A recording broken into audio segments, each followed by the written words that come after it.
కేవలం అట్టుకుంటే అట్టుకో చంద్రనాడు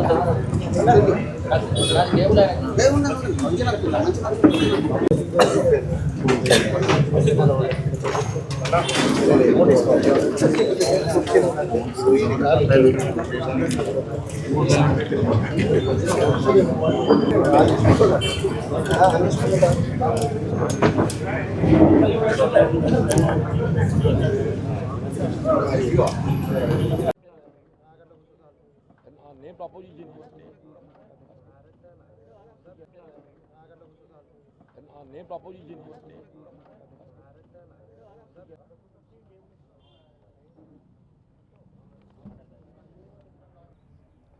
మళ్ళీ టీఆర్ఎస్ ప్రభుత్వం ఏర్పడినటువంటి ఒక 2014లో ఎప్పుడైతే టీఆర్ఎస్ ప్రభుత్వం ఏర్పడ్డదో రాష్ట్రంలో అప్పుడు నేను ఎమ్మెల్యే గెలిచాను. నేను అగైన్ కాంగ్రెస్ పార్టీ మున్సిపల్ ఇక్కడ ఏదైతే పాలక మండలి ఏర్పాటు చేయబడ్డది 2014లో కూడా. సరే 2019లో ఏదైతుందో ప్రవాహానికి ఎదురీతుండే మీకు అందరికీ తెలుసు. 2019 అప్పుడు టీఆర్ఎస్ ప్రభుత్వం ప్రవాహానికి ఎదురీతుండే.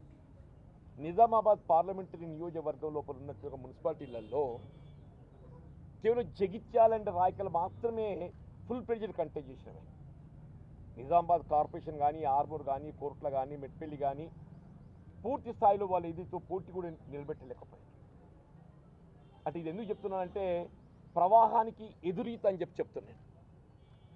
అటువంటి ప్రవాహానికి ఎదురీతలో కూడా జగిత్యాల, రాయకల్ మున్సిపాలిటీస్ ఏదైతే ఉందో కార్యకర్తలు ఒక పట్టుదలతోని కాంగ్రెస్ పార్టీ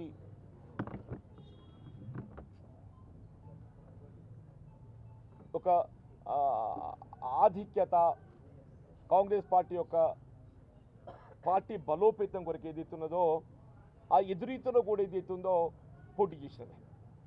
అందరు పాపం ఏదైతుందో జీవలిగల పైసలు ఖర్చు పెట్టుకొని అందరూ కూడా చెప్పంటున్నాను. అప్పుడు అవుట్ ఆఫ్ 48 కాంగ్రెస్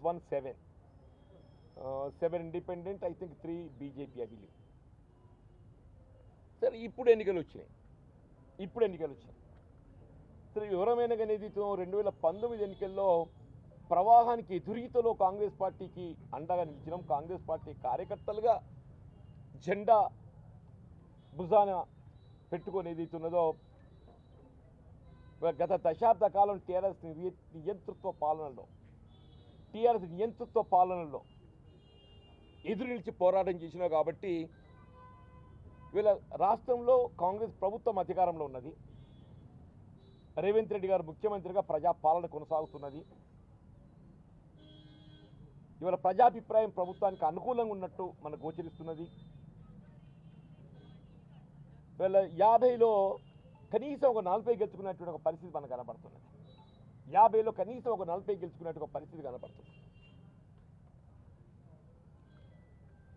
అంటే ఎవరమైన ఏం ఆశిస్తాం? వీళ్ళ ఎదురీతలో పార్టీకి ఒక క్రమశిక్షణ గల కార్యకర్తలుగా తోడు నిలవడం జరిగిందో ఇవాళ మేము హక్కుగా భావిస్తాం. ప్రతి కాంగ్రెస్ కార్యకర్త ఇవాళ పొందబోయే ఫలితం ఏదైతుందో వాళ్ళ హక్కుగా భావిస్తారు.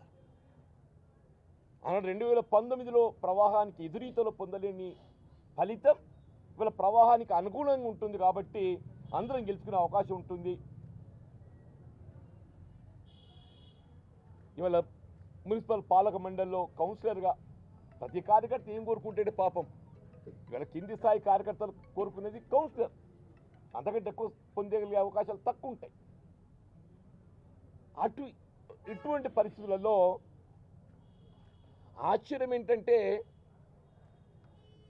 as an incharge of Congress party Jagtial assembly segment I'm asked to give list. Uttam Kumar Reddy garu ఏదైతున్నదో ఈ జగిత్యాల నిజామాబాద్ పార్లమెంట్ నియోజకవర్గానికి ఈ మున్సిపల్ ఎన్నికలకు సంబంధించి పర్యవేక్షకుడుగా ఇన్ఛార్జి నియామకం చేయబడ్డారు. నన్ను లిస్ట్ దమేష్ అన్న ప్లీజ్ నన్ను ప్లీజ్ చేసి బాబు నన్ను లిస్ట్ ఇవ్వమంటే నేను ఇచ్చే లిస్ట్ కూడా మీకు నేను పంపించినాయి. అంటే ఇచ్చిన లిస్ట్ ఏదైతుందో వీళ్ళు దశాబ్ద కాలం పైబడి కాంగ్రెస్ పార్టీ కార్యకర్తలుగా కాంగ్రెస్ పార్టీ బలోపేతం కొరకు కాంగ్రెస్ నీడన ఉన్నటువంటి ఒక కార్యకర్తల నేను ఈ కౌన్సిలర్ ఆశావాహులు అందులో దాదాపు అబౌట్ 30-35 ఏకాభిప్రాయంతో ఒక 10-15 ఏదైతుందో 1-2 పేర్లతో ఏదైతుందో సబ్మిట్ చేసింది. రాయకలితే పూర్తి స్థాయిలో ఏకాభిప్రాయంతో సబ్మిట్ చేసింది. ఉత్తమ్ రెడ్డి గారు నన్ను అడిగారు. నేను ఒకటే చెప్పాను, నేను అభ్యర్థులు ఎవరనేది అంశం కాదు. అభ్యర్థులు నేను ఒక ప్రతిపాదన నేను అక్కడ కార్యకర్త అభిప్రాయం మేరకు ఏదైతున్నదో నేను క్రోడీకరించి మీకు సబ్మిట్ చేశాను. మీరు ఎవరైనా కానీ కష్టకాలం లోపల ఏదైతుందో ఇవాళ కాంగ్రెస్ పార్టీ నీడలో కాంగ్రెస్ పార్టీ జెండా పట్టుకొని ఉన్నటువంటి కార్యకర్తలు కాబట్టి ఏదైతున్నదో ఇవాళ ఈ కౌన్సిలర్ పోటీ చేసే అవకాశం లభించాలని కోరుకోవడం సహజమని. ఇవాళ ఎప్పటికప్పుడు ముఖ్యమంత్రి గారే కానీ పిసిసి అధ్యక్షులే కానీ మన ఇన్ఛార్జ్ మీనాక్షి నటరాజన్ గారే కానీ ఎవరైనా కానీ ఏదైతున్నదో ఇవాళ వారికే జెండా మోసిన వాళ్ళకే అవకాశాలు ఇస్తామని చెప్పని పేర్కొని మనం గమనిస్తూ వస్తున్నాం అని చెప్పండి. నేను అదే వారికి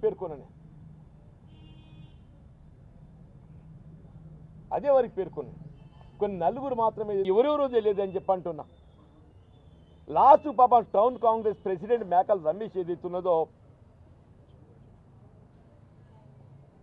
ఇంత అవమానాలతో నేను పోటీలో నిలవడం నాతో కాదు అని చెప్పని ఆయన విజ్రు ఆయన పోటీకి ఈ నా కార్యకర్తల హక్కులను కాపాడలేకపోయినప్పుడు, నా తోటి సోదరుల హక్కులను కాపాడలేకపోయినప్పుడు, వాళ్ళ టౌన్ కాంగ్రెస్ అధ్యక్షుడిగా నేను ఒక్కరిని పోటీ చేయడానికి కొరకు కాదు కదా, పట్టణ కాంగ్రెస్ అధ్యక్షులను ఒక్కరిని పోటీ చేయడానికి కొరకు కాదు కదా. మరి ఆయన విరమించుకోవడం చెప్పి తెలిసి వచ్చింది నాకు. I don't know how far it is. పోటీకి వెళ్ళి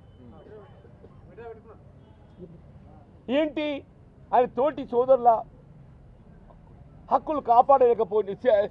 12 ఏకాభిప్రాయంతో లిస్ట్ ఇచ్చింది వాళ్ళు. 12 ఏకాభిప్రాయం లిస్ట్ ఇచ్చిందా?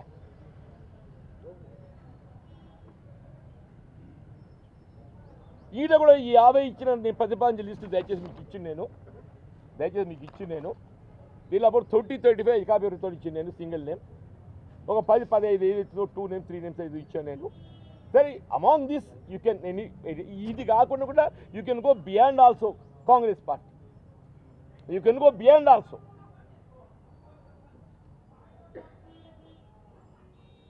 కానీ వాడు కాంగ్రెస్ పార్టీ జెండా మోసేవాడు కావాలి. కాంగ్రెస్ పార్టీ సంబంధం లేకుండా కాంగ్రెస్ పార్టీ జెండా పట్టినోడు మన ఈడీ సోనియా గాంధీ గారి మీద అక్రమ కేసులో బనాయించి సోనియా గాంధీ గారిని ఏది ఇస్తుందో ఇబ్బందులకు గురి చేస్తే రోడ్డెక్కి బైఠాయించిన గాంధీని పిలిపించే రోడ్డుకి బైఠాయించిన వాళ్ళు ఇచ్చిన వాళ్ళు కానీ ఈ ఏడాది కాలంలో. సరే, మీ పాత పక్కన పెట్టండి. ఈ సంవత్సర కాలం ఎవరైనా రోడ్డు మీద వచ్చి ఉన్నట్టయితే నేను ఐల్ టేక్ బ్యాక్. ఈ సంవత్సర కాలంలో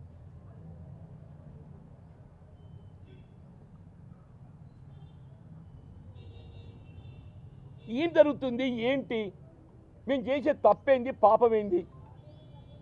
నిజంగానే జీవన్ రెడ్డి అనే తోడు ఏదైతుందో ఈ 4 దశాబ్దాల కాలంలో ఇవాళ నేను కేవలం జగిత్యాల కరీంనగర్ జిల్లాకే కాదు, తెలంగాణ రాష్ట్రం, ఉమ్మడి ఆంధ్రప్రదేశ్ రాష్ట్రం కూడా సుపరిచితున్నాయి. ఆనాడు కేసీఆర్ గారి మీద ఏదైతున్నదో తెలంగాణ ఉద్యమ సమయంలో ఏదైతున్నదో అప్పుడు అఖిల భారత కాంగ్రెస్ పార్టీ 2 పర్యాయాలు నన్ను పోటీకి నిలిపింది. తెలంగాణ ఉద్యమ సమయంలో కేసీఆర్ గారు ఏదైతుందో వారు మంత్రి పదవి రాజీనామా చేసి ఒక పర్యాయం, ఇంకో పర్యాయం 2 సార్లు చేస్తే 2 పర్యాలు నా పోటీకి నిలిపింది. ఒక క్రమశిక్షణ కార్యకర్తగా చెప్పట్టు నేను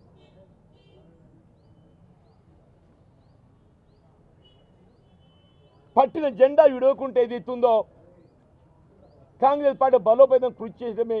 మరి నిజంగానే మరి మీకు మా క్రమశిక్షణలో లోపం కనబడుతుందా? మా క్రమశిక్షణలో లోపం కనబడుతుందా అంటూ నేను.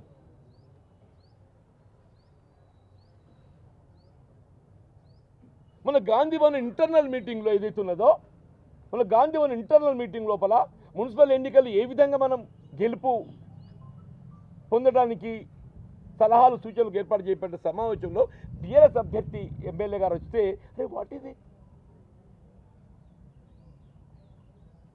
అదే మీరు తప్పుగా భావిస్తున్నారా? ఆ తప్పుగా భావిస్తే నాపై చర్య తీసుకోండి. కార్యకర్తల మీద ఎందుకు కోపము? గాంధీ భవన్లో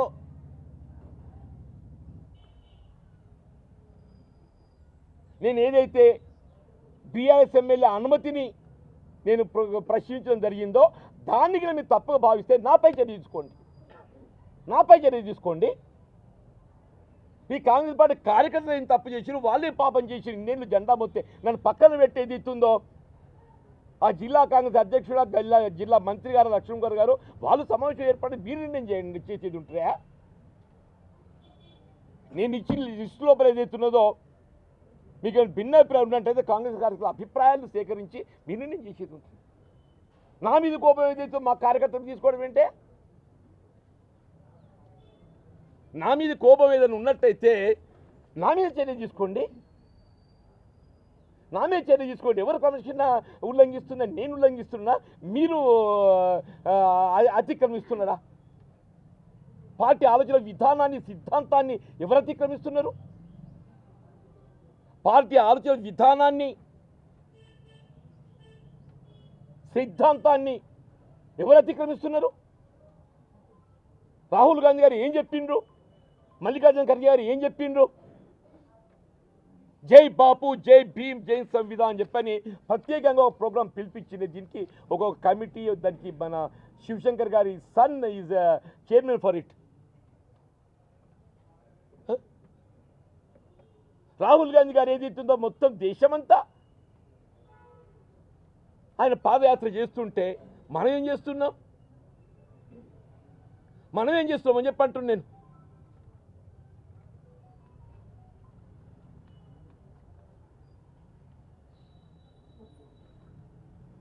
నా మీద కోపం కార్యకర్తలు తీసుకుంటారే? నన్ను పక్కన పెట్టండి. ప్రత్యామ్నాయంగా ఏర్పాటు చేసుకోండి. కార్యకర్తలతోని ప్రత్యామ్నాయంగా మీరు అభ్యర్థులు నిర్ణయం చేసుకుని ఉంటుంది. ఈ ముస్లిం పిల్లోడు అల్పసంఖ్యాక వర్గం వాడు జీవితకాలం జెండా పుట్టప్పటికెళ్ళి కాంగ్రెస్ లీడర్ ఉన్నాడా?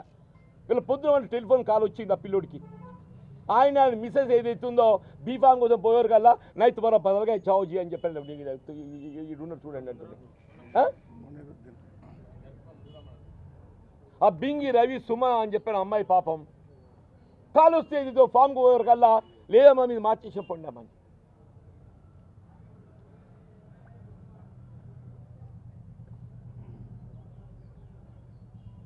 అరే ఏంటి ఇది అంటూ నేను మొత్తం మొదటి రాష్ట్రంలో మేము జగిత్యాల జీవన్ రెడ్డి అంటే అంత అంటే నిజంగా కూడా అంత నేనేమంటున్నా పార్టీలో అంత క్రమశిక్షణ నా లోపం కనబడితే నా మీద చర్య తీసుకుని అంటూ నేను. ఎవరు క్రమశిక్షణ ఉల్లంఘిస్తున్నారు? ఎవరు క్రమశిక్షణ విధానాలకు భిన్నంగా ముందుకు ఆలోచన విధానం ముందుకు పోతుంది? నేను కాంగ్రెస్ పార్టీ కార్యకర్తలకు జెండా మోసిన కార్యకర్తలకు అండగా నిలవడం నా బాధ్యత అవుతుంది కదా. దయచేసి నేను పత్రిక విలేకరులను కోరుతున్నాను, మీరే సజెస్ట్ చేయండి. ఏ కాంగ్రెస్ కార్యకర్త జెండా దశాబ్ద కాలం పైగా జెండా మోసి ఇలా కాంగ్రెస్ పార్టీకి అండగా నిలబడి కాంగ్రెస్ పార్టీ నీడలు కాంగ్రెస్ పార్టీ బలోపేతం కోసం పాటుపడ్డాడో అలా 2019 మున్సిపల్ ఎన్నికల్లో ప్రవాహానికి ఎదురీది ఏదైతుందో నిలబడిన కాంగ్రెస్ కార్యకర్తకు అండగా నిలబడడం నా బాధ్యత అవుతుంది కాదు. మీరు చెప్పండి దయచేసి.